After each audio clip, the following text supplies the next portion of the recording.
Come on into the ditch. I'm your resident ditch witch, Tara Tyne, and we're about to get witchy, whether you like it or not. So I had planned on doing a video about the traditional customs and beliefs around funerals in Ireland, but I thought before I go there, I should first make a video in celebration of Ireland's understanding and very liberal approach to death, which I'm immensely proud of, by the way. We've always had a very intimate relationship with funerals and the afterlife in this culture, and I'm pleased to see that whilst laws in so many aspects of Irish life are tightening up, actually when it comes to funerals, things are actually a lot freer now than they were in times past. So if you care to join me on this journey, we're going to take a wee look at some of the lesser known yet very interesting facts relating to funerals in Ireland. Some of which will probably even be new information to people who've lived here all their lives. Naturally, I couldn't resist throwing in a few wee historical tidbits as well, naturally. So without further ado, let's just jump straight into it. Number 1, Viking funerals. Not as illegal as you'd think, but they are completely impracticable, so please don't do them, thank you. A disclaimer before we even go there, that there is no evidence whatsoever to prove that Viking funerals took place the way a lot of us might imagine they did, aka the body is laid tenderly in a boat and gently pushed off from the shore before a single flaming arrow is shot in its direction, and the boat goes up and the passenger is ferried off towards the sunrise and Valhalla. Yeah, as far as we know, that didn't happen. The grave goods found in excavations of Viking burials have occasionally included boats and other similar worldly possessions, but the point is they were buried in the ground. Sometimes they were cremated first. But if you're like me, circa 7 years ago, you're not going to let a little thing like historical accuracy get in the way of the funeral service of your dreams. It seems so romantic. I want my flaming boat, damn it! Okay, well, according to the Department of the Environment, when I decided to research the laws around Viking funerals about 7 years ago, the only thing that was actually illegal about it was the use of accelerant to keep the fire alight long enough to burn the remains. In other words, it's illegal for the same reason putting, say, lighter fluid onto a bonfire is illegal, for environmental reasons. Okay, so let's say historical accuracy doesn't bother you and the law around accelerants doesn't bother you. The next problem you're probably going to run into is that there aren't very many accelerants which are actually strong enough when they burn to completely cremate a human body that's floating in water without also immediately destroying the boat.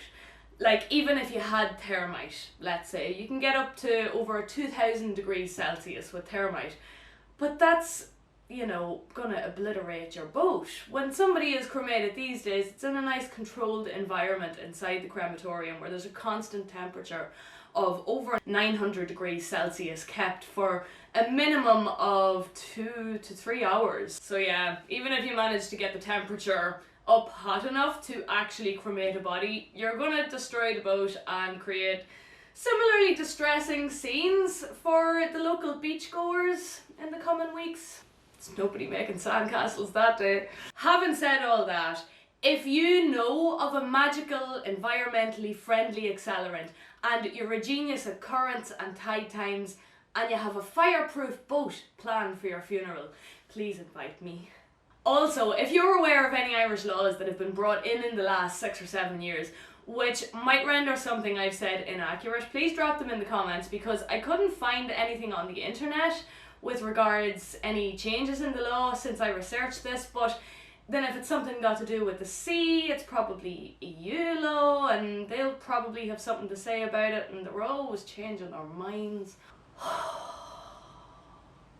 Anyway, number 2. You may have heard of keening, which is a type of traditional lamentful singing which used to happen at Irish funerals. Unfortunately, it's very rare now. If you're a regular viewer on this channel, you may also know a little something about BRIGID, who I put out a video about a few weeks ago. Well, did you know that BRIGID is thought to have invented keening? Yep, the Cap Moitura, or the Battle of Moitura, which is a 16th century Irish text, contains the earliest known reference to keening. The passage describes the death of Brigid's son Ruadán, who had been attempting to assassinate Gobnu, the smith of the Tuatha De Danann, I mean, not terribly bright, but look at, he did it. And he was killed by Gubnu's spear. Then BRIGID came along and she cried for her son. The quote goes, "At first she shrieked, in the end she wept.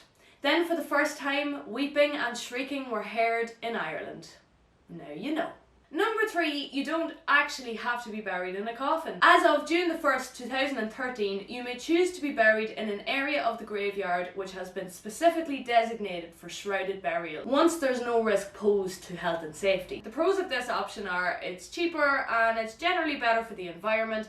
The cons are, and this is a pretty damn important one, that graveyards are not actually obliged to designate an area for uncoffined burials. What?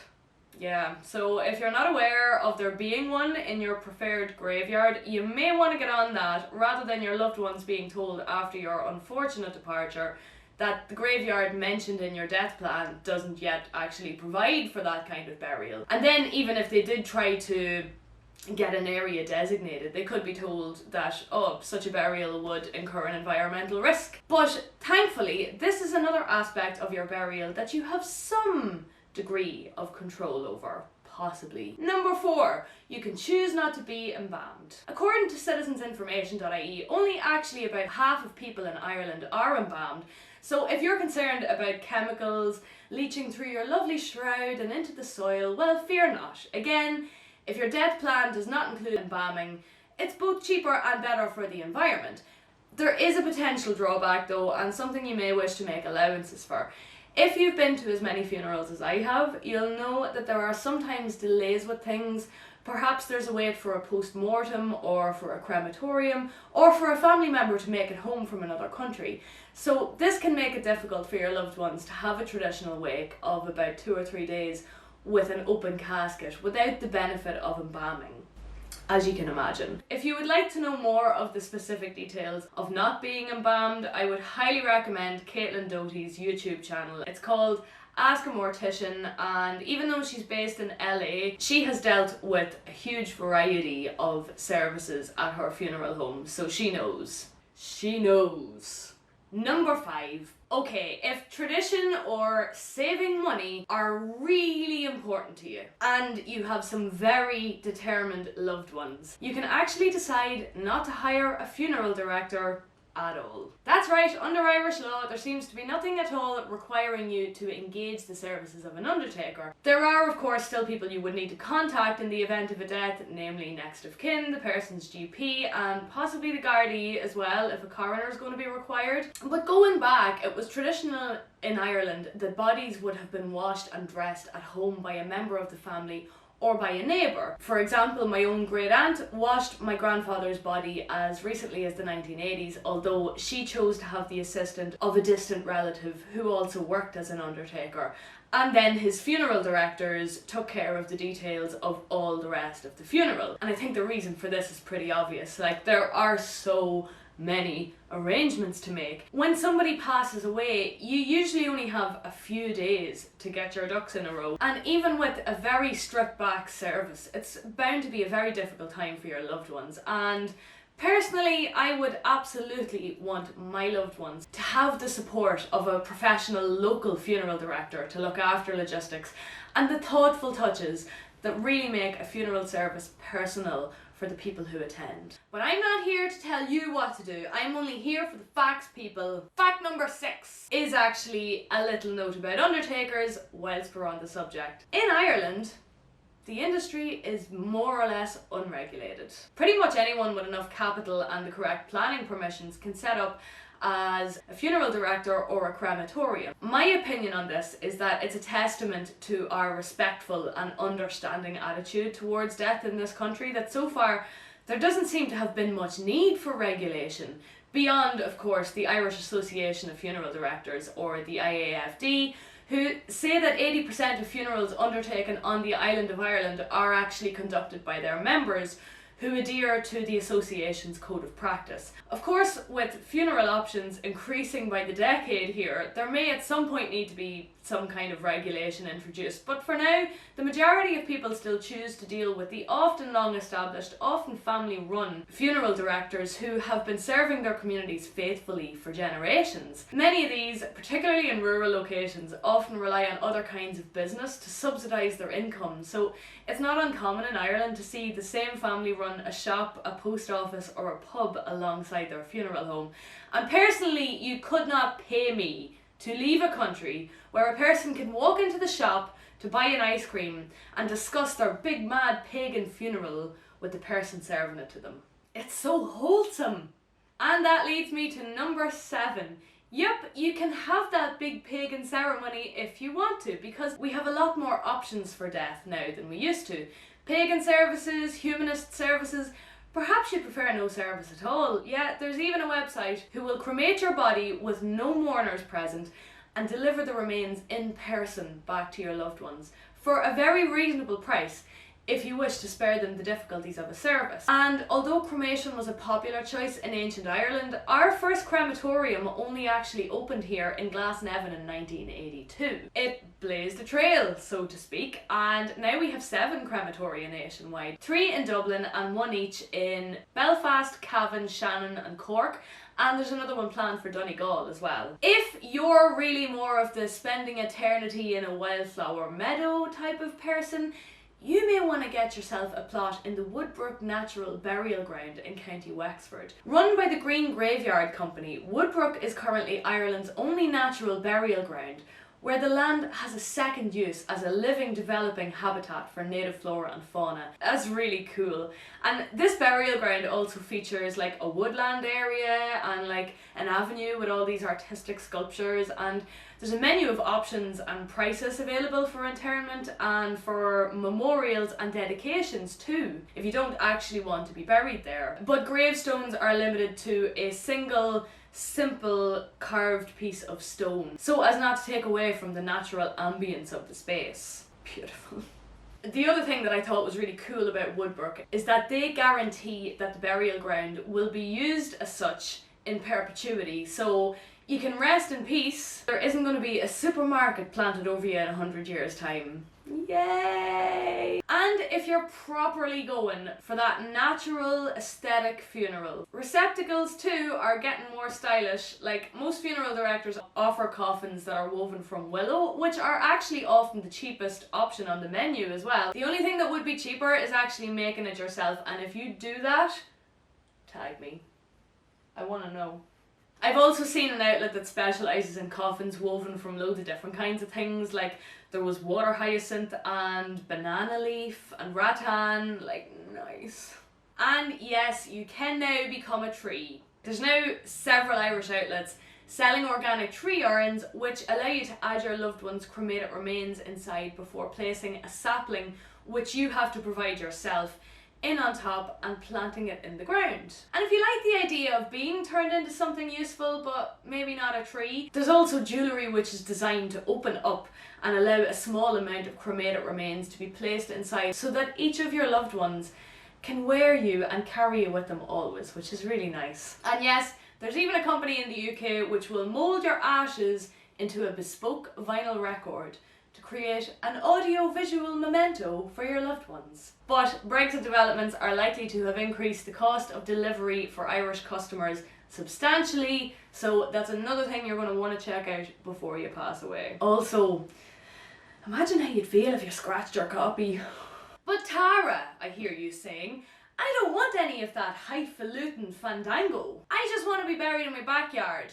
No muss, no fuss. And number 8 brings the good news that you now possibly can be. But the bad news is it's not easy, of course. There are a few stipulations, namely that you must have the use of a piece of family land and that there must be a visit carried out from an environmental health inspector from your local authority to ensure that there's not going to be any water sources or drainage channels impeded, and that the plot can be dug to a depth of 8 foot as well. So if you want this option, you're definitely going to have to start organising it whilst you're still alive, so hop to it. To finish up, Number 9. It's just a little dip of our wee toe into the waters of antiquated funeral customs in Ireland. Although I do intend to do a whole video featuring funeral beliefs and customs from all over Ireland, this one just particularly jumped out at me whilst I was researching for this video. Mainly because I'm currently trying again to read the English translation of Cranachilla, which means The Graveyard Clay by Martin O'Kane. It's a little bit Joycean, it's a lot bit funny, and it centres around the spirits who live in a graveyard and chatter amongst themselves, like in their graves. It was a widespread belief in previous centuries in Ireland that spirits would actually do this. And further to that, you know, just like living people, whoever was the last into the graveyard had to carry out menial tasks for all the people who were already interred there, like fetching the water. You think you get a nice rest when you're dead now and you're right back to square one. However, there was another belief in certain parts of Ireland which held that there'd be 3 funerals in a week if there was one. So what would happen if 2 funerals were occurring around the same time? Who would fetch the water? Well, as you can imagine, that's when the crack starts. In those days, if 2 funerals were to meet each other on the road, they would both make great haste. In other words, have a race to the graveyard. I'm not even kidding. There's actually one report in the Penguin Guide to Superstitions of Britain and Ireland from Cork in 1897, where one family locked the gates of the graveyard in order to thwart the other family. But the other family promptly threw their coffin over the graveyard wall and celebrated their victory with a wild cheer. Yeah. And there's heaps more stories like that surrounding Irish funeral customs and beliefs from centuries past. Please share your local examples in the comments below. I am so here for it. Also, don't forget to hit subscribe so you're sure to see my next Irish funeral related video. Actually, I've learned recently that if you want to get notifications every time I post a video, you also need to scroll down and hit that little bell icon. I think it's about there somewhere. I finally understand what hit the bell means. Every day is a school day. Anyway, hit subscribe for more fun and witchy adventures. I upload every Thursday, and from this week onwards I also have little shorts coming out on the odd Monday or Tuesday. Now don't hold me to it, it's not going to be every week, but I will do my best because I love you. So thanks so much for tuning in, for commenting, for sharing. I really love reading down through all your comments every time I post. I feel the love every single day. Where was I? Oh yeah, Slán agus beannacht. Goodbye and good luck to you. Okay, if you've made it this far, you're probably a fan. And this one's for the fans. We did it. We've made it to my first 1,000 watch hours on YouTube. Now, most of you probably know that that's a very exciting time. And if you don't know why, the reason is because in order to make it on YouTube, in other words, get monetized, you need 4,000 watch hours and 1,000 subscribers within any 12-month period. So I'm a quarter of the way to my yearly target. The only problem is, if you're good at maths, you'll figure out there that I'm not exactly on time in reaching this target if I was to meet it in this first 12-month period of being on YouTube.